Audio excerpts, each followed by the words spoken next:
Big బాస్లో ఒక chance రావడమే పెద్ద గొప్ప అని అనుకుంటుంటారు. ఎందుకంటే ఒక్కసారిగా బిగ్ బాస్లో అడుగు పెడితే చాలు స్టార్డమ్ వచ్చేస్తుంది. ఇది మనందరికీ తెలిసిందే. బిగ్ బాస్ షోకి అట్లాంటి టీఆర్పీ రేటింగ్స్ కూడా ఉంటాయి, మనందరికీ తెలుసు. అది షో ఎంత హిట్ అవుతుందో అంత కాంట్రవర్సీలో కూడా నిలుస్తోంది అనుకోవచ్చు. ఎందుకంటే ది బెస్ట్ ఎగ్జాంపుల్ మన పక్కన ఉన్నటువంటి స్వప్న చౌదరి గారే ది బెస్ట్ ఎగ్జాంపుల్ అనుకోవచ్చు. యా మ్యామ్, అసలు ఇష్యూ ఏంటి అంటే మీరు బిగ్ బాస్ షో మొత్తం అయిపోయిన తర్వాత ఇప్పుడు ఎందుకని బయటకు వచ్చారు? బిగ్ బాస్ షో కంప్లీట్ అయ్యేంత వరకు థర్డ్ పర్సన్కి అసలు ఈ విషయం చెప్పొద్దు, చెప్తే నేను రిజెక్ట్ చేస్తారు అని చెప్పారు. సో డిసెంబర్ 17కి షో కంప్లీట్ అయిపోయింది. డిసెంబర్ 20కి నాకు అతను అమౌంట్ ఇస్తాడు అని ఒక అగ్రిమెంట్ రాశారు. సో లీగల్గా వెళ్తున్నప్పుడు అగ్రిమెంట్లో ఉన్న తేదీ వరకు నేను వెయిట్ చేయాలి కాబట్టి వెయిట్ చేశాను. సో ఆ తర్వాత జనవరి 6 వరకు వెయిట్ చేయమన్నాడు. జనవరి 6వ తారీఖు తను చెప్పింది ఏంటంటే, నీకు నచ్చింది చేసుకో, మీడియాకి వెళ్తావా వెళ్ళు, ప్రెస్ మీట్కి వెళ్తావా వెళ్ళు, లేదంటే పోలీస్ స్టేషన్ వెళ్ళి కంప్లైంట్ ఇచ్చుకో అని చెప్పడం జరిగింది. సో అందుకోసమని నేను స్టేషన్కి వెళ్ళాను. జూబ్లీ హిల్స్ పోలీస్ స్టేషన్లో కంప్లైంట్ ఇవ్వడం జరిగింది. ఓకే, అంటే ఎందుకని ఇట్లా అవకాశాలు ఉన్నాయి, ఇట్లా ఇప్పిస్తామని మీకు ఎట్లా తెలిసింది? అసలు ఏ సోర్స్ ద్వారా తెలిసింది?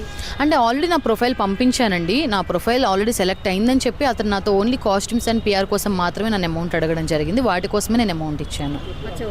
సో ఎట్లా నమ్మిండ్రు మీరు? దానికి ఒక ప్రొసీజర్ ఉంటుంది, దానికి ఒక ఇంటర్వ్యూ ఉంటుంది. బిగ్ బాస్ షోలో అంత ఈజీ ఎంట్రీ కాదని మీకు కూడా తెలుసు కదా? తెలుసండి, కాకపోతే అతను సీజన్ 6 వరకు అందులో కాస్టింగ్ మేనేజర్గా చేశాడు కాబట్టి నేను అతను నమ్మాల్సి వచ్చింది.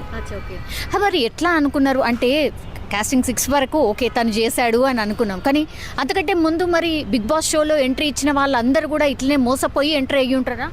లేదండి. సో బిగ్ బాస్ షో వాళ్ళు ఎప్పుడు ఎవరిని అమౌంట్ అడగరు. నేను మళ్ళీ అదే చెప్తున్నా, నేను ఏదో బ్యాక్ డోర్ ద్వారా వెళ్ళాలని కాదు, నేను ఓన్లీ కాస్ట్యూమ్స్ కోసం అండ్ పిఆర్ కోసం మాత్రమే అమౌంట్ ఇచ్చాను. అది ఇప్పుడు ఏంటి ఫర్దర్గా మీరు ఏంటి లీగల్లీ ఎట్లాంటి ప్రొసీజర్ ఫాలో కాబోతున్నారు?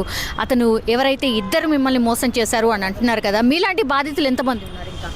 ఇంకా ఒక 5 to 10 మెంబర్స్ వరకు ఉన్నారండి. సో వాళ్ళు కూడా మాట్లాడారు. వాళ్ళు కూడా నాకు తెలిసి మీడియా ముందుకు వచ్చి మాట్లాడే అవకాశాలు ఉన్నాయి. లీగల్లీ ఎట్లా ఏం ప్రొసీజర్? అదంతా అడ్వకేట్ అండ్ పోలీస్ వాళ్ళు చూసుకుంటారు సార్ వాళ్ళు. Thank you. సో మీరు కోరుతుంది ఏంటి? అతను మా టీవీ యాజమాన్యానికి, బిగ్ బాస్ వారికి, నాకు అందరికీ క్షమాపణ చెప్పాలి అండ్ ఇంకెవరి దగ్గర కూడా అమౌంట్ అడగకూడదు అండ్ నా అమౌంట్ నాకు రిటర్న్ ఇవ్వాలి. Thank you.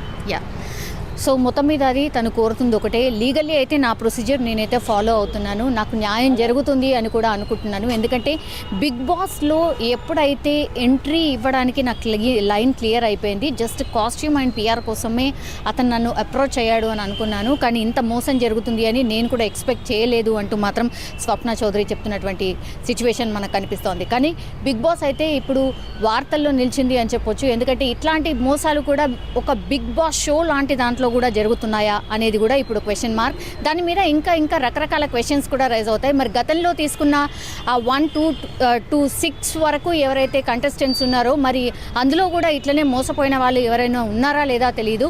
బట్ స్వప్న చౌదరి ఎప్పుడైతే బయటకు వచ్చిందో ఆ తర్వాత నుంచి 5 నుంచి 10 మంది తననికి కాంటాక్ట్ అయ్యి మేము కూడా ఇట్లా మోసపోయామన్నటువంటిది చెప్పారంట. సో ఇప్పుడైతే కాసేపట్లో తను కూడా మీడియా ముందు పూర్తి విషయాలు చెప్పబోతున్నారు అండ్ లీగల్లీ ఎట్లా ప్రొసీజర్ కాబోతున్నారు అనేది కూడా మరి కాసేపట్లో తెలియబోతుంది.